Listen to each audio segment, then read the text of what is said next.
Hi everyone, I'm Josh. Thanks for coming to my talk. My talk's on implementing just enough administration in PowerShell. First off, thanks to our sponsors for making today happen.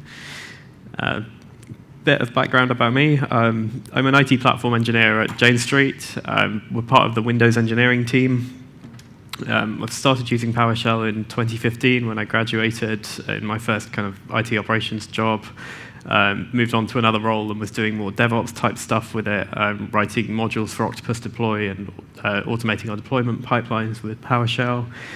And then moved to Jane Street. We've got about 300,000 lines of PowerShell now, 150 scripts, 90 modules, 20 of which are JEA.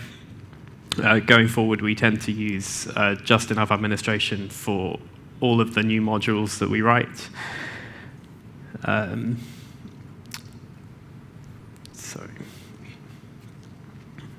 And the demo that I'll give will be in PowerShell 5, but it's still kind of relevant to PowerShell 7. There's not too much that I've not found anything that doesn't work yet. There's a couple of bits in our internal configuration that don't work, but everything in the demo should work in 7 as well. There's my LinkedIn, my email, and I have got the code on GitHub if anyone wants to look through it. I'll be making some changes today, and then I'll re-upload anything that I've changed. So what is just enough administration? So it's relatively old technology built on top of PowerShell remoting. So it will let you expose certain commands or specific commands from within a module. You can add restrictions on the parameter sets that can be passed as well. So if you only want to allow certain users access to restart a select set of services without giving them interactive log onto the box, or to be able to restart any service on the box, you can provide a JEA endpoint that they connect to. It then only exposes the specific commands that you've chosen. And within those commands, you can set a validate set to restrict the parameters that can be passed to the function. So an example, you might want to allow restarting a principal or service, but not restarting DNS. You could restrict the services that can be passed to restart service, or with the Active Directory module, you could expose get AD user without exposing remove AD user. And as I said, it's based on PowerShell remoting, so it's not running locally on the machine. You connect to another machine, which might be the box running the service that you want to restart. I'll go into some of the other use cases we have for it as well.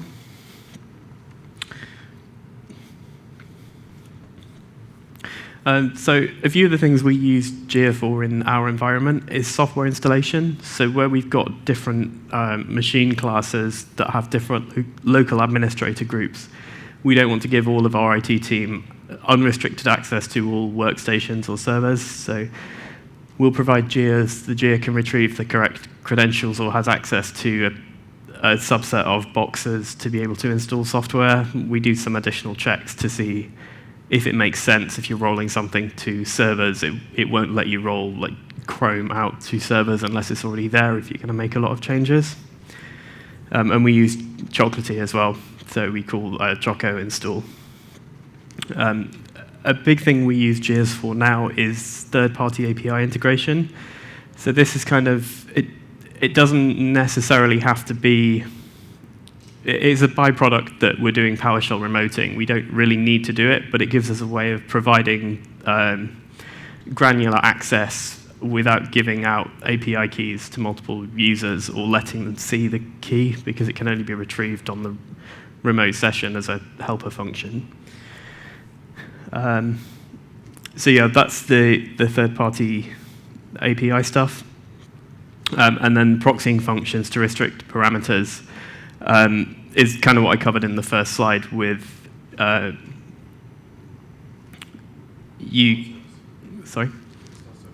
with install service, get service. Yeah, thank you. When I talk about proxying functions here, I'm not talking about kind of implicit remoting and proxying, but I could cover that later on.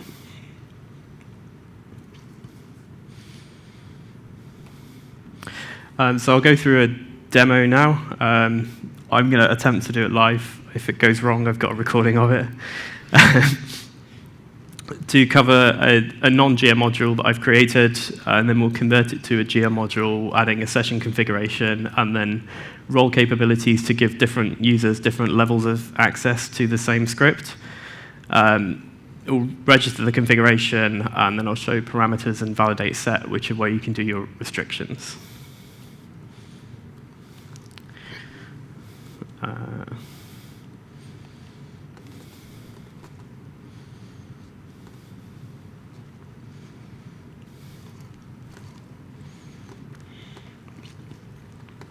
So the demo that I'm going to give is using the Slack API.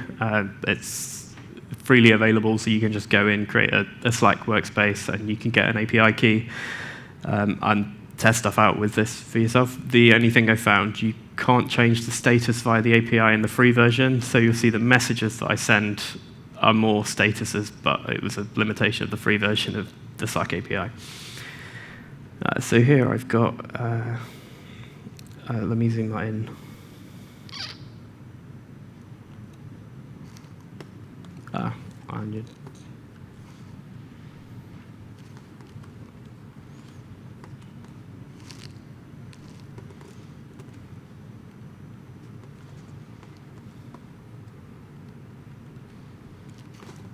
Can you see that okay?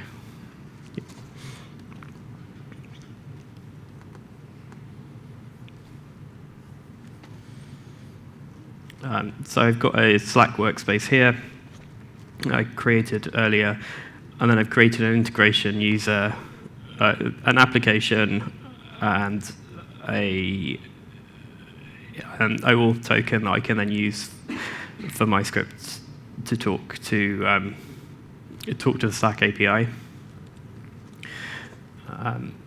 The way I've done this, I've just stuck the token in a text file. At the moment, this is openly readable, so this is an example of why you might not want to put this onto, make it available to all of your clients. They've got to be able to read the token to run the function. If you can wrap it in a remote session, you can allow the token to be got without the user being able to see it. So if I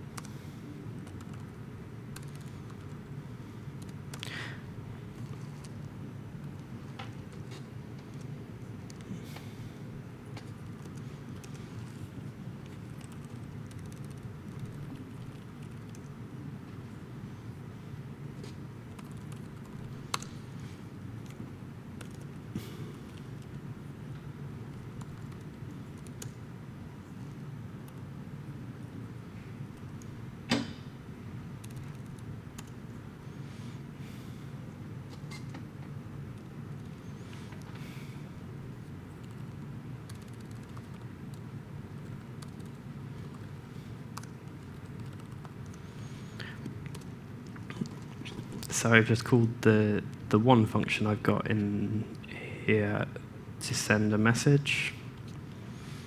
So get authentication header will just read the file path, which everyone has access to on the machine. Send PS Slack message uses the default channel ID, calls the API, and then sends the message that was provided. There's no restrictions on here, and it'll just take the value from the pipeline. But yeah, the big limitation with this is anyone can do get content and read that token. So we want to lock that down. If I set an ACL on that file, so if I go to an admin PowerShell and lock down that file, I now won't be able to get the content of it, but I also won't be able to run the function because it can't read the token anymore. So that's kind of the limitation with not putting this through a JEA, how you distribute secrets. So what I've done now, I've created a admin and a user role capability. So we can give two different permissions and then a session configuration here. So you can generate this with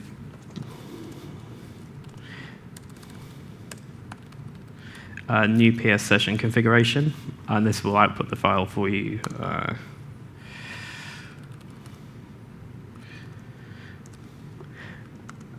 You can provide the schema company, the language mode, which I'll cover, any modules that you need to import.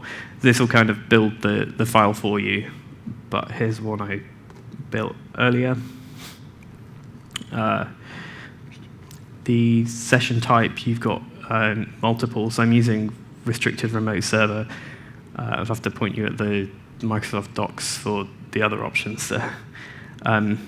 JEA transcripts lets you capture really verbose everything that a user's run and just write that out to a text file, so you can then look on your JEA server if you need to troubleshoot or tie something back to a change that was made. You can see everything that happened in that session. You can use a virtual account, so users, they connect to the JEA module. Any commands that they run are as the virtual account rather than as their user, so you don't have to give their end user execute permissions. It's all handled through here. So when you run the virtual account, you're running in the local admin context on the machine. So where I've just changed that token to be that file to be accessible to local admins only, the user that's running the command can't read the token, but their virtual account can.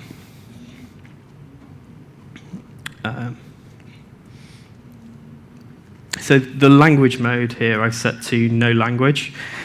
So that restricts the variables that can be accessed, so some of your default variables aren't available, and prevents you from running script blocks. So you can only really send a very limited string to this function now. And the PSSC is essentially just a hash table, a PowerShell data file that can be read. So I've set the ACL on the file and showed that you can't access that from a normal account anymore.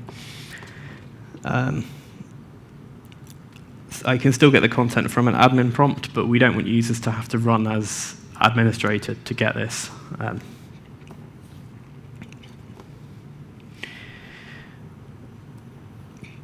So because I set this to restricted remote server, there's only a few default commands and aliases that are available. So down here where I've specified these role definitions, these tie back to the role capability files I've created. So if I show you the admin one, I've made who am I available so I can show you the virtual account stuff, and then the one function, send PS Slack message available.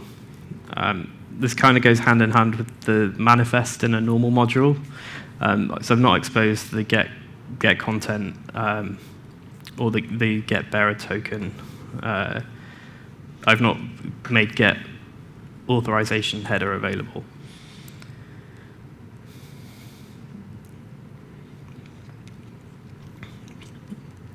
So most of this is commented. This is just a new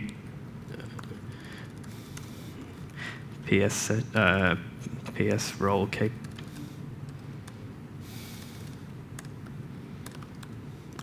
Using the new PS role capability file commandlet will give you a template that you can go and uncomment the bits that you want to be able to see.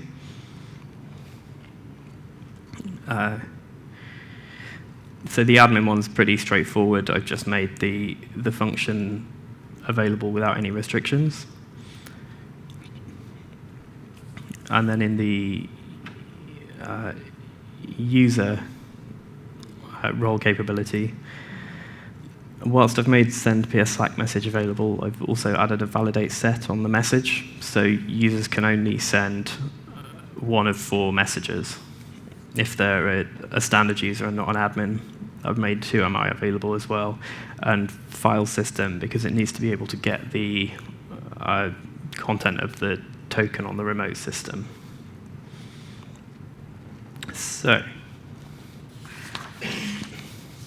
I put together a deploy script that will create a new user for me, install the module.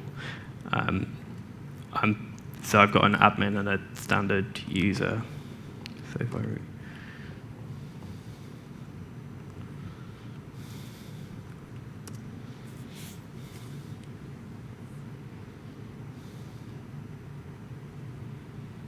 and then restarts WinRM. So if I run a normal PowerShell window. So can you zoom the font sorry. by one? Because I forgot to bring my glasses with me. Oh, yeah, okay. Apologies for the other people.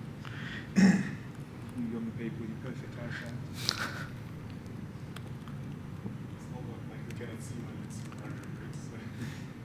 Why? I can't see this one in. I don't. Sorry. It's like Terminal Winds over Con Host.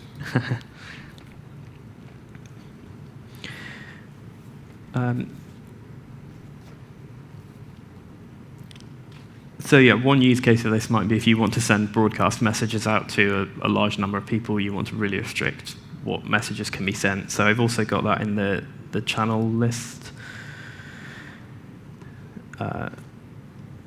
The users are restricted what channels they can post to.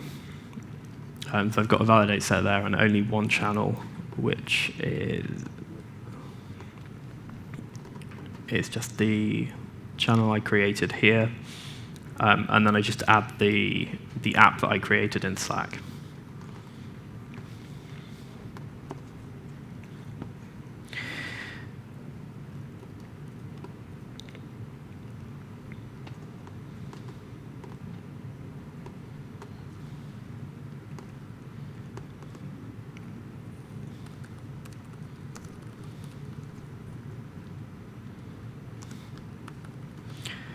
So for this example, I'm just connecting to localhost, but if you're in a work environment, we have boxes that just run JEAs for this kind of thing.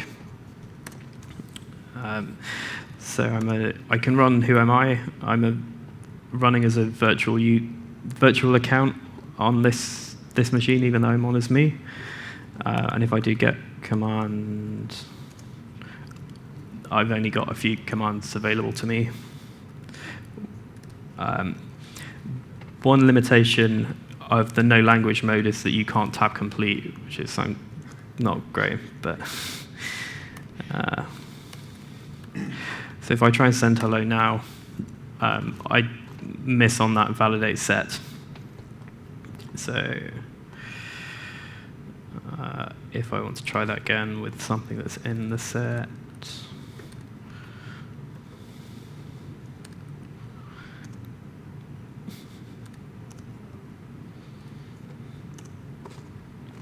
That message sends. I can see there it's come from the app.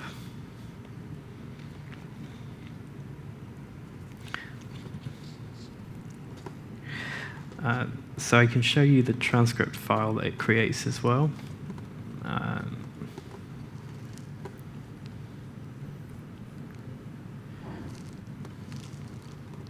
So in the session configuration, I've told it to log out to this directory.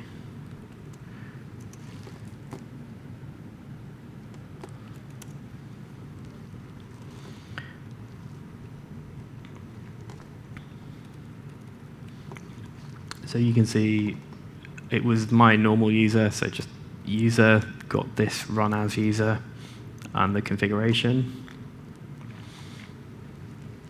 And then when you first connect, you can see the get command that ran, and then everything that came back from there. This is just kind of the setup, and then you can see where I ran my send PS Slack message.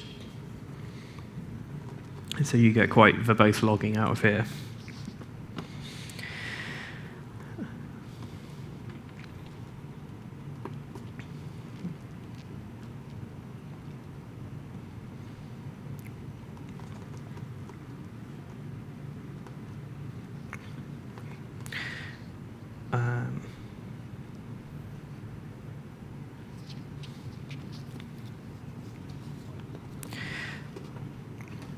So now I can test as in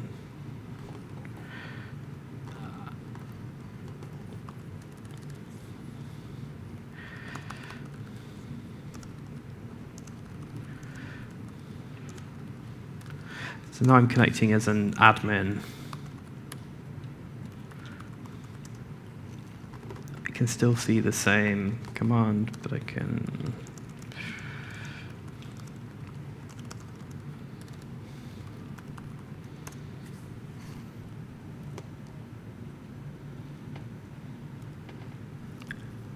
that's not running as sorry. I've run as local admin, but still as my user, not as the admin account I created and specified in the role capability.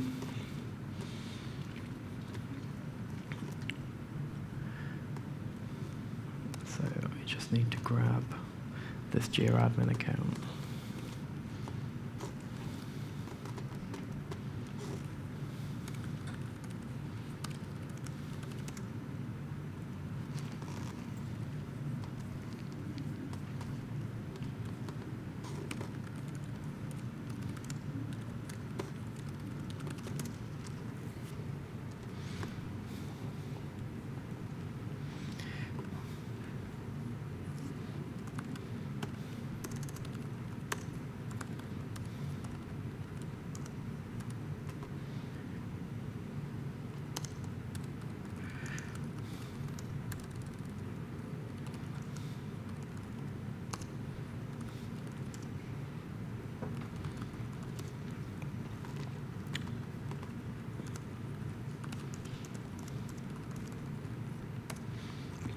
So now I'm able to send.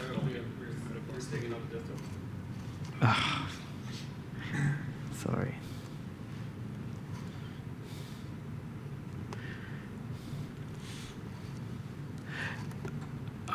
Now I'm able to send from an admin account without the restriction. If I go back into Slack. Those are the messages that I just sent. You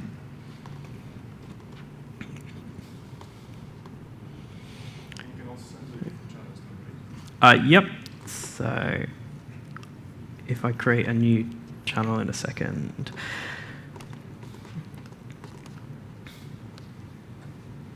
So users are restricted to the default channel. But yeah, admins, if I create a new. Just example on GitHub. Yep. Oh, fantastic.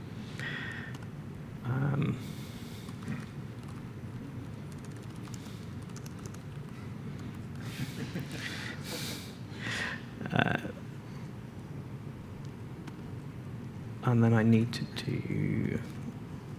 to add the app. So if I tag the app, it'll say add to channel.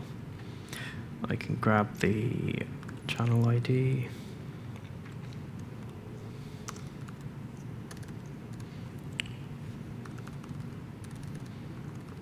Again, losing the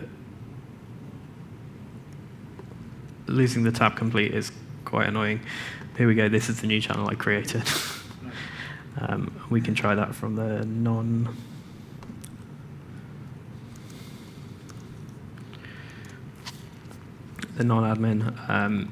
and you get it doesn't meet the validate set.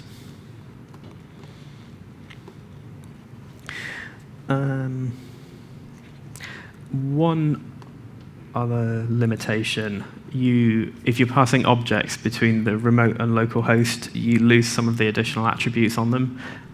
One thing we got stung with is nulls coming back. Conditionals don't work great. So we had to do a bit of additional handling around that.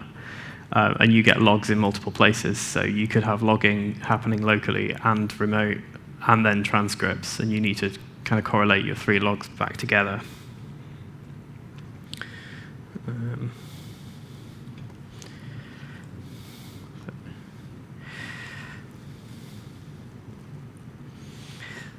So hopefully I've not missed anything when I've just done that. But I showed creating the PS session configuration and then two role capabilities files. Running the deploy script to create the additional admin user and group.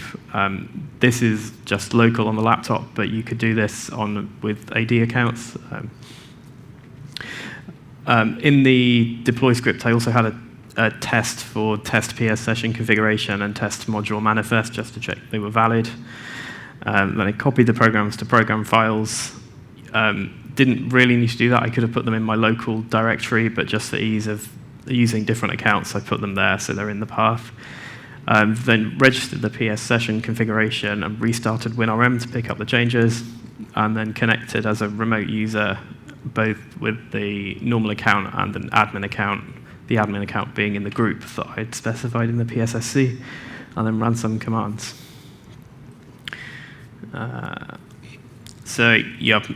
Some of the challenges, you've got the added complexity with local and remote of passing objects between sessions and potentially losing attributes that you might want to look at later on. Deployment can be a bit more challenging. I mentioned implicit remoting earlier, so you can wrap your session so you don't have to enter the session first. You can just type as if you're using your local machine, which is how we have our implementation set up. So that's useful, but it means you're publishing to two places potentially. Serialization and deserialization and losing additional methods that you might have on an object. We use the .NET is null or empty to get around the problem we saw. And one thing I didn't really cover in the demo is merging of permissions. So if you've got a user in multiple groups, it doesn't necessarily merge the parameter sets they're allowed to use. So if you want to give everyone access to some get functions with say you want to let a user grab all of their devices and you set a parameter set to only be their username. If you've got admin users that use the same accounts, they don't merge nicely. Which is a problem we saw.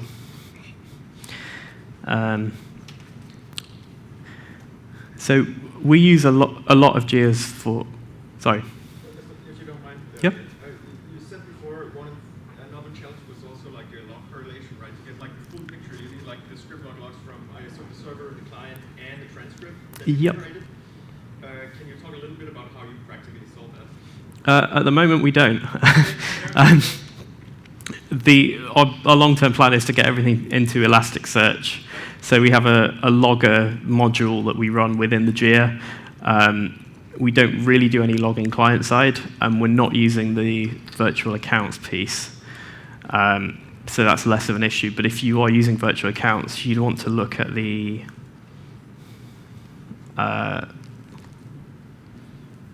sorry.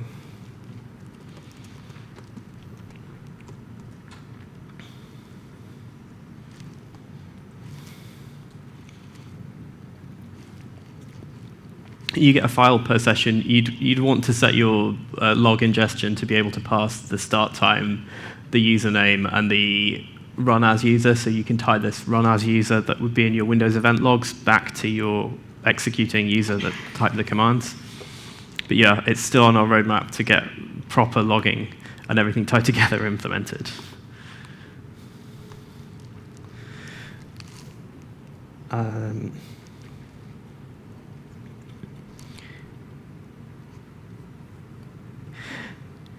Yeah, so as I said, we're maybe not using PowerShell remoting as it's intended. We use it for a lot of API calls. Yep. Because you mentioned .NET APIs. Sorry? Can you restrict the calling of .NET APIs simply or implicitly on an object? I'm not sure on that one.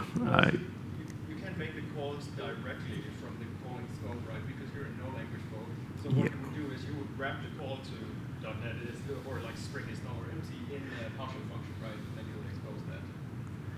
But that would need to be present in the machine already. Correct. That would be present in the target function, right? Okay. So I can call .NET API process, stop processing to the further But not directly from the code, right? You would need to wrap that in something that is big and then it's close, right? Yeah, I think it's can you break out into constrained language mode from this? If you're in no language, you can't, but you could set your language mode to be constrained instead of no language. Does that answer your question? I'm guessing Yeah. Right. because I kind of that's what I was thinking. Like, there's maybe one thing to mention here is that it's highly possible to create backdoors into this, right? So like, if you do a custom function in the module that just arbitrarily executes code, right? You could expose something like invoke expression, for example. Then you sort of shot yourself in the feet, right? Like you defeated the purpose of doing this in the first place. Yeah. So that comes into another limitation with this. If you have a different team that are writing functions to make available to another subset, this works quite well. Again, for us, we've got access to most of the API keys anyway, so we can't see them day to day, but if we really wanted to, we could go grab them. Yeah, it doesn't work well if you're a small team and everyone can get to everything, or the same people that are writing the module are then using it. It's more useful for when we want to make stuff available to our ops team for speaking to third-party products. Another thing we get out of it is like API throttling and caching. We've had people write tests that run every minute for every device in the estate against a third-party API and then breached our API limit. So putting everything through one thing, it kind of lets you proxy that.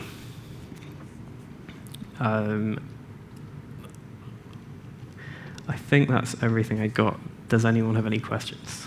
I have a question. How do you guys distribute those JEA endpoints in your organization? So one way you could do it is with DSC and setting up on your remote servers, but we have a kind of internal configuration tool that we've written in PowerShell.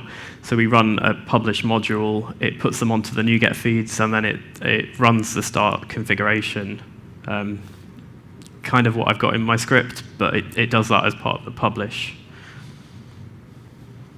So I'd be interested to kind of understand a little bit about how you got to implementing JEA, because for most organisations it's seen as like this crazy, complicated thing over there. It's like, how did you guys kind of first decide JEA was kind of right for you guys? And was it like a big bang, we are doing this is a project, or was it more of this is how you use this one thing and then kind of expanding it?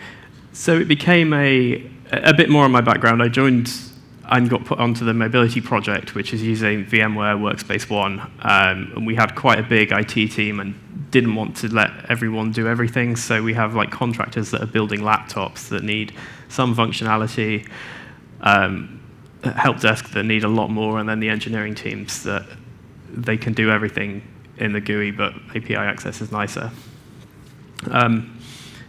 This has always been a JEA module from day one, but we didn't have role capabilities set up until recently.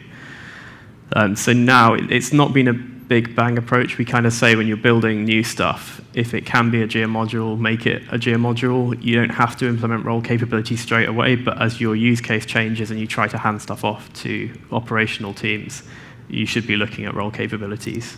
But yeah, the mobility side, we're only just implementing that now. And we kind of went with give everyone everything and then gradually start reducing permissions, which is probably not the right way to do it. You should probably strip everything back, and then as people can't do things, add the functionality back for them. But we've gone the other way around. This has got to work at the end of the day, doesn't it? Yeah. I mean, we can turn around code changes quite quickly, but it's still get the code reviewed, get it released, publish the module. You also don't want to push it in a way so that you get a lot of pushback from your organization, right? Like if you prevent people from doing their job at day one, you're not going to get them to go ahead to do it again, right? Yeah.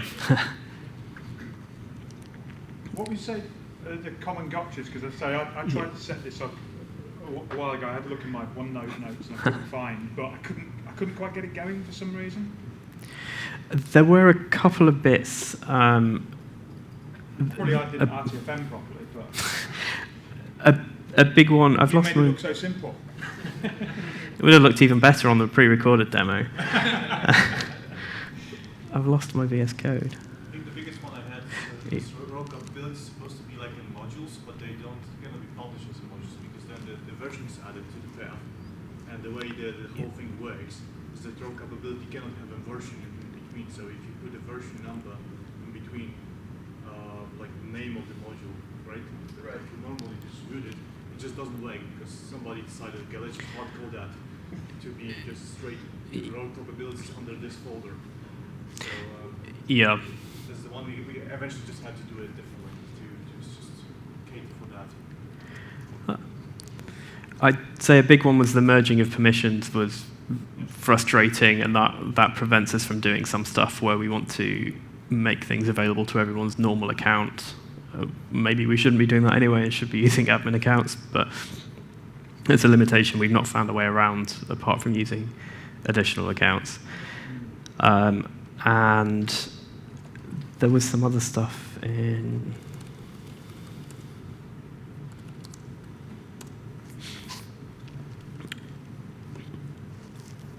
The version numbers don't always show properly, depending on whether you're a user or an admin. So I want to do some more digging into this, but if I show...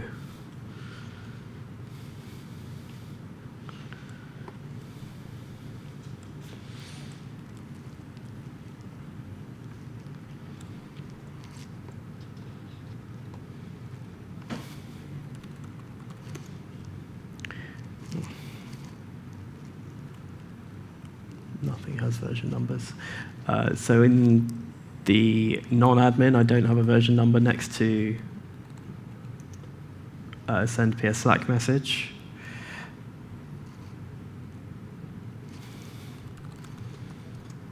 Whereas I don't have that in either of them now. That was something that I was going to read up on a bit more, but yeah, that was a problem. And a difference in users, we had to make... You mean like why the version isn't shown in this listing? Yeah. That's because these are all proxy functions. They're all generated by the session configuration. So basically when you register the session configuration, Yep. WinRM will generate all the proxy functions in front, right? And Yep. given that these are proxy functions not actually tied to the modules where they're originally from, there's no version information left, right? Because they're just ships around the actual command. I thought you only got that with... I thought you only got that with the implicit remoting. I thought if you were connected, you still got the version. Yeah, but it's No. the same process in the background that Okay. generates. So basically what you're looking at here is not the get command, you're looking at A proxy. a script that accesses proxy command in front of it, right? And so it isn't the real command from the module, so there's no version information to derive basically. Actually, we run into issues with select objects very often. When that's a proxy, when you have it in your private function, it will still run this proxy function instead of the method. Yeah, So you have to like put the full path, like the module name backslash select the object instead. Otherwise, it just doesn't work. Thanks. I have seen it where on one of the, I think the user one it would show it and the admin one it wouldn't. When I ran this before, but since I've changed a load of stuff around, I'm seeing differently. If you whitelist one of the commands, right? If you take one of the commandlets and put it into visible commandlets, then you're going to see the real version of it instead of the shim around it, and then you might be able to see the sick version. I think that sounds right now. I've done that in one of these. I've got import module on Well, I was going to say, one what of we're them. saying here with import module. Yeah. Because it said it's a commandlet rather than Exactly right. alias. And I think it was this that causes it to show. I'm importing it and then I've made import module available. So for the users, it should show the version number. Does that sound right? Yeah.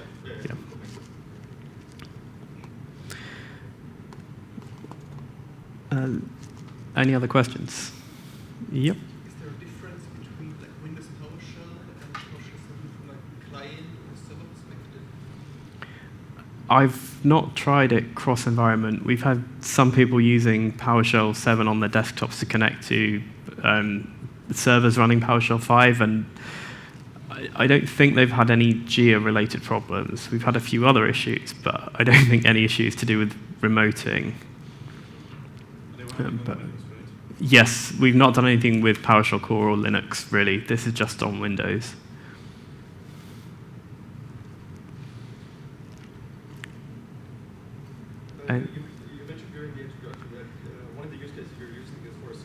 correlation across like a sort of varied estate of machines. Yep. Are you talking primarily about servers, or are you using this for like Windows 10, Windows 11 as well? We're using it for workstations as well, so Windows 10 and 11. So we kind of have the function sits in front and then does some logic checking to see how many machines you're trying to hit, whether they're desktops or servers. And if you try and deploy Google Chrome to all the servers, it will check you really want to do that. I think it might just not let you now.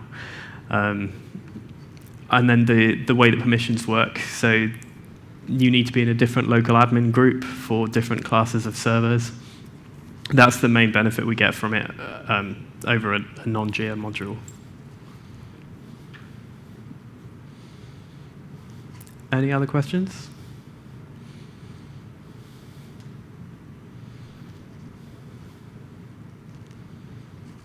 All right. Thank you. Thank you very much.